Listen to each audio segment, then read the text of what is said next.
because आमर main focus रोचे youth मानक से मानक बिकॉज से माने ही कौन राति 10टा हेले भाई कोडी बसिबे खटी करिवे पार्टी करिवे ए सब जिंस रोचे तो आमे कौन तांको बिकॉज 10टा रे सब बंद तो आमे ट्राई करछु त केमिति मोटिवेट करिकि से माने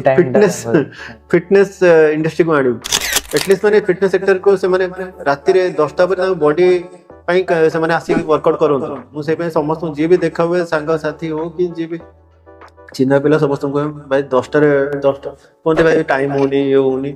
मेरे टाइम होनी 10टा रे आस वर्कआउट करो 10टा रे असुविधा किछि नै हम तो खोला रहउची राति 12:30 गोटे जाय सब करतो तापरे गोटे ब्रांच अछि पटिया रे हमर ब्रांच इन्फोसिटी से तो टोटल नाइट सारा को राति सारा को सेठी आईटी सेक्टर भी लोकल लोक भी किछि आछन राति 2टा रे 3टा रे वर्कआउट करके जाउछ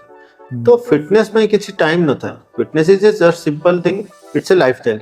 तमरो लाइफ रे को इंप्लीमेंट करि दियो भाई मु कैलोरीज खाउची मते बर्न करिवार अछि